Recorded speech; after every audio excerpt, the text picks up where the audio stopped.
Youth soccer development is a simple math formula.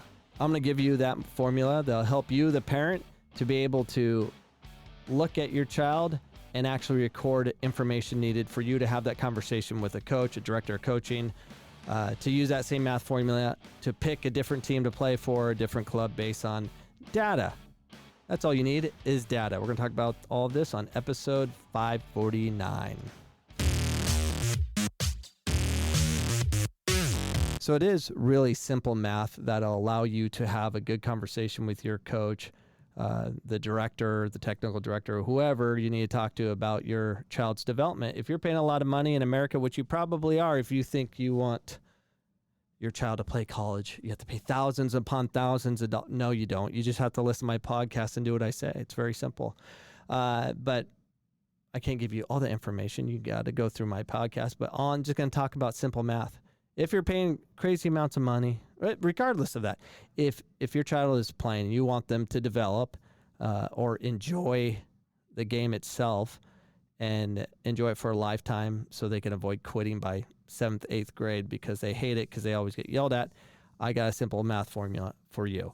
So the reason I put this together, because I really wanted to educate the parents, my colleagues, anyone that surrounded me when it came to youth soccer. I use simple math to be able to educate what we're trying to do. And what we're trying to do is prepare our kids to be able to play at the next level. And regardless of what that next level is, it always gets better. And the ones that play soccer for a lifetime are typical technical players that can handle pressure in a game environment. And we want our children to be able to develop in an environment where they're allowed to fail without the sideline freaking out, the coach freaking out, and all those things. We know that happens in youth soccer, and you know you are, the ones that have no self-control. And if you don't know who you are and you think you're appropriate, but others know you're not appropriate, film them and show them what they look like so they really can pay attention to their inability to acknowledge their weaknesses of being stupid. So that would be very important. So here's the simple math formula. So what you need to do is when your child is playing, every time they get the ball, you first you want to do is calculate reps. So how many opportunities did your son or daughter get with the ball in the game? So say it's 8. 8 opportunities in a 60-minute match. You want to calculate that. And then the next thing you want to do is calculate the time that your child is on the field, how much game time they're actually getting. And the last thing you have to do, very simple, is create averages. It's all you need to do initially. There's obviously many more stats you can do as far as their success rate and all that, which is very important. But you want to calculate reps. And you can break it down in many different ways. And I would encourage you to be very detailed on what happens. It's not about documenting things to get someone fired or anything. It's documenting your child's development so you can see where improvement lies. And you really got to pay attention to the amount of reps your child gets. And how I break it down is for my kids I'm developing, and regardless of age, youth, whether 17 on down, it doesn't matter. You have to, you want them to get many opportunities on the ball and see what decisions are being made. So calculate every time they get the ball, and then every time they get the ball, calculate, was it successful or negative? So you literally on a piece of paper, you put down one opportunity, and then you can put a plus or minus, meaning they kicked it to their team or not. They didn't make, versus just kicking and hoping. And you calculate that. And then you calculate the time there on the field and average that out. And then after one game, you can see, all right, my child touched the ball or had 10 opportunities on the ball. And of the 10, 5 times they were successful and 5 times they were not successful. So 50% of the time they made decisions. And the question is, are they making decisions? So if they just kick the ball blindly and it somehow hits 3 people and ends up to their team, that's not a positive. That's not a decision. So you really got to break that down too. But just calculate that, and you'll get good data, and then you'll see, okay, my son or daughter played 6 games this month, and they had 45 opportunities. How many successes did they have? How many failures did they have? It's very important because do you guys not realize where the game is heading? It's heading to a very technical game where everything's thought out. If you lose a ball and you're attacking third, stupidly, just kicking and hoping and it goes to the other team, the way the game is going, you're getting counterattacked from there and you're going to give up a goal. You don't want to be that person that made that decision that caused your whole team run back 70 yards and give up a goal. You do not want to be that person. The game is evolving to that. It's only getting better. And you see it in MLS, Major League Soccer, it's becoming more and more international. Americans don't have a place to play. They can't even play in their own country. It's almost like, it's like Europe, in England, in the Premier League. Hardly any English are playing in their own league. Of course, that's the top league in the world. In MLS, it's not the top league in the world, and the internationals are taking over that as well. Why?